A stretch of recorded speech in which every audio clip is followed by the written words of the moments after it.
Welcome back नाजरीन। Cricket के हवाले से बात करें तो चैंपियंस ट्रॉफी का जो इवेंट पाकिस्तान में मुनक्किद होना था, भारत के इसरार पर उसको न्यूट्रल वेन्यू पर करवाया गया और आज भारत पर भी इसी वजूहात की बिना पर तनकीद हो रही है कि एशिया कप 2025 का जो ऐलान होता है, जिसका वेन्यू भारत को होना था, अब वहाँ पर जो मैचेस थे पाकिस्तान के अगेंस्ट वो अब न्यूट्रल वेन्यू पर यूएई में करवाए जाएंगे, जिस पर इंडियन मीडिया की तरफ से बीसीसीआई पर तनकीद की जा रही है। पहले एशियन क्रिकेट काउंसिल का जो सालाना इजलास हुआ उसका बांग्लादेश में मुनक्किद होना, इस पर एतराज़ किया गया, लेकिन बाद में बीसीसीआई के ऑफिशियल्स ने उसको भी अटेंड किया और अब ये भी कहा जा रहा है कि जो मैचेस पाकिस्तान के अगेंस्ट होंगे गालिबन उनका भी बॉयकॉट करना पॉसिबल नहीं है।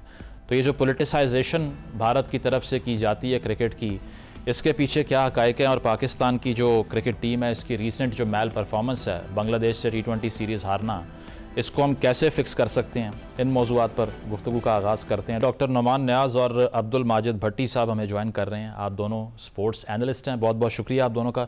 नुमान साहब, आपसे आगाज़ करूँगा। जिस तरह पाकिस्तान को चैम्पियंस ट्रॉफ़ी, जो कि हमारा एक होम टूर्नामेंट था, उसके लिए बाहर जाना पड़ा बिकॉज ऑफ BCCI, अब उन पर भी ऐसा ही वक्त गालिबन आ चुका है कि एशिया कप खेलने के लिए उनको वहाँ जाना पड़ रहा है। How do you see this? सबसे पहले thank you so very much for inviting me on board.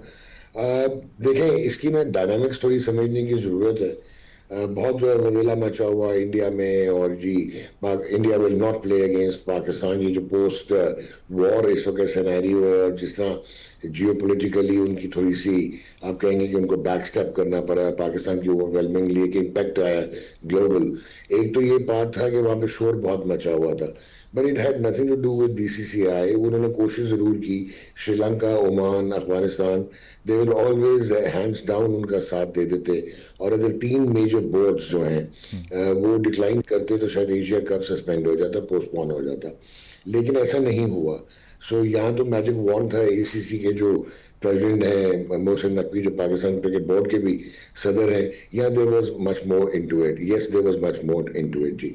India मजबूर हुआ है, और इंडिया ICC में भी अगर आप देखें तो वो जो एक हाइब्रिड मॉडल बनाया था, फ्यूजन मॉडल, उसमें भी इंडिया को कंसीड करना पड़ा था कि चाहे विमेन वर्ल्ड कप हो 2025 ICC का, या 26 का T20 मेंस वर्ल्ड कप हो ICC का। सो पाकिस्तान ने कहा था कि if India will not play in Pakistan, Pakistan will not go to India, fair enough. लेकिन ये क्यों माने? ये इसलिए माने कि जो क्रिकेट है, एक्चुअल गेम है, वो बहुत मार्जिनलाइज हो गई है एज कंपेयर टू जो इसकी ऑक्सिलरी, जो इसकी इंटेल्ड इंडस्ट्री है उसके साथ, and that is the production end of course the media houses and the broadcasters. और अगर आप देखें तो पूरी दुनिया में जो इंटरनेशनल क्रिकेट है वो डोमिनेट करते हैं इंडियन ब्रॉडकास्टर्स, जिनमें ये जियो स्टार है, वाईकॉम 18 जो अंबानी ग्रुप का है, और सोनी पिक्चर्स नेटवर्क इंडिया।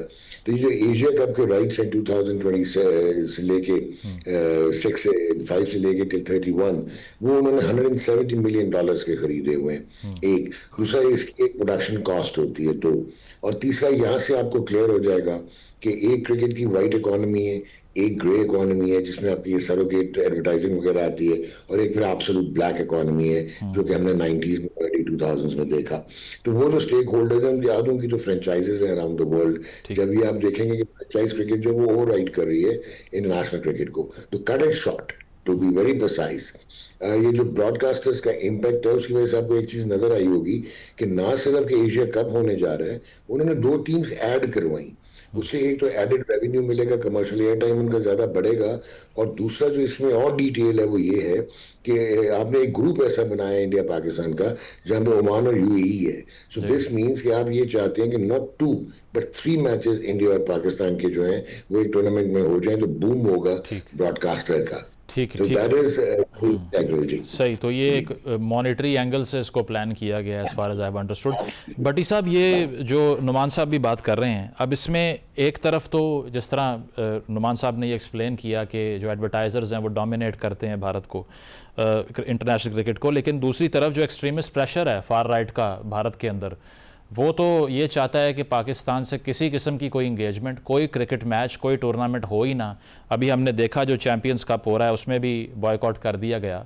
तो अगर तो इतने मैचेस कराने का प्लान है, रेवेन्यू कमाने का प्लान है, तो ये डोमेस्टिक प्रेशर को सस्टेन कर लेगा BCCI, आपको लगता है? आपको पता है कि अभी जब चंद हफ्ते पहले पाकिस्तान और भारत के दरमियान जो जंग हुई पाकिस्तान में, अल्हम्दुलिल्लाह जिस तरह उनके 5 तैयारे गिराए, तो आज प्रेसिडेंट ट्रम्प जो हैं वो भी उसका एतराफ करते हैं। लेकिन भारतीय मीडिया, कल मैं और डॉक्टर साहब एक और शो में थे, वहाँ डॉक्टर साहब ने कुछ इंकशाफात किए और उस प्रोग्राम में भी ये जिक्र हुआ कि जब जंग लगी हुई थी तो इंडियन मीडिया कह रहा था कि कराची पोर्ट पे फला तबाही होगी, लाहौर में ये हो गया। तो क्रिकेट के मैदान में ऐसा लग रहा है कि इंडिया मैच पाकिस्तान इंडिया का तो 14 सितंबर को होगा, लेकिन उससे पहले वो बीसीसीआई को प्रेशराइज कर रहा है। तो ऐसे लग रहा है कि शायद क्रिकेट जो है वो अब पाकिस्तान इंडिया के दरमियान मीडिया चाहता है कि हो ही ना, और जितना डॉक्टर साहब कह रहे हैं कि मिलियंस ऑफ बल्कि बिलियंस ऑफ डॉलर इन्वॉल्व है पाकिस्तान इंडिया मैच पे। तो इंडियन मीडिया जो है वो कोशिश कर रहा है कि ये 14 सितंबर के मैच से पहले मीडिया वॉर लड़ी जाए। और आप देखें कल से जिस तरह सोशल मीडिया पर उनके मेन स्ट्रीम चैनल पर उनके बड़े बड़े एंकर जिस तरह वावेला कर रहे हैं, लग रहा है कि सफेद मातम बिछ गई है। मेरे ख्याल में क्रिकेट को क्रिकेट की हद तक रहने दें, जंग या सियासत को सियासत की हद तक रहने दें, लेकिन इंडिया का ये जो नैरेटिव है, ये पाकिस्तान इंडिया जंग के दौरान भी पिटा था और अब लग ऐसा रहा है अब भी उनको मुंह की खाना पड़ेगी। तो बीसीसीआई चले खेल को आगे ले जाने के लिए बात कर रही है, लेकिन भारतीय मीडिया जिस तरह मातम कर रहा है, वावेला मचा रहा है। लेकिन भट्टी साहब वो तो चलें, भारतीय मीडिया है ना, वो टीआरपीज के लिए ये सब कर रहा है, लेकिन जो एथलीट हैं जब वो भी यही सब करना शुरू हो जाएंगे, फॉर इंस्टेंस शिखर धवन साहब को आप देख लें या हरभजन सिंह को देख लें, तो लगता तो वही है कि जो डायलेक्ट बोली जा रही है, जो अल्फाज का इस्तेमाल हो रहा है वो पॉलिटिकल सारी गुफ्तगू है सिर्फ। तो जिस तरह सौरव गांगुली ने कहा कि मैचेस होने चाहिए, इस तरह की वॉइसेस ही वहाँ पर बहुत कम रह गई हैं। देखिए, अगर आप इंडिया के थोड़े से डायनेमिक्स देखें, सौरव गांगुली का ताल्लुक चूंकि कोलकाता से है और वहाँ पर आपको पता है कि साल से ममता बनर्जी की हुकूमत है और बीजेपी का दूर तक वहाँ नामो निशान नहीं है। बल्कि अगर आपको याद हो 2016 में जब पाकिस्तान में T20 वर्ल्ड कप के लिए इंडिया जाना था और वहाँ सिक्योरिटी के इशू हुए और पाकिस्तान टीम के लिए मुश्किलात थे, मुझे याद है चौधरी निसार अली खान उस वक्त इंटीरियर मिनिस्टर थे, तो ममता बनर्जी सामने आई, उन्होंने पाकिस्तान टीम को अश्योरेंस दी कि आप हमारे शहर में आके मैच खेलें, हम आपको सिक्योरिटी प्रोवाइड करते हैं। तो मेरे ख्याल में जो कलकत्ता वाली साइड है वहां पर थोड़े से हालात डिफरेंट है। अब चूंकि शिखर धवन और दूसरे प्लेयर्स कोई दिल्ली में रहता है, कोई मुंबई में रहता है, तो वहां उनको बीजेपी की जुबान बोलना पड़ रही है। चलें, ठीक है, ब्रेक शामिल करते हैं, ब्रेक के बाद वापस आएंगे। Stay with us.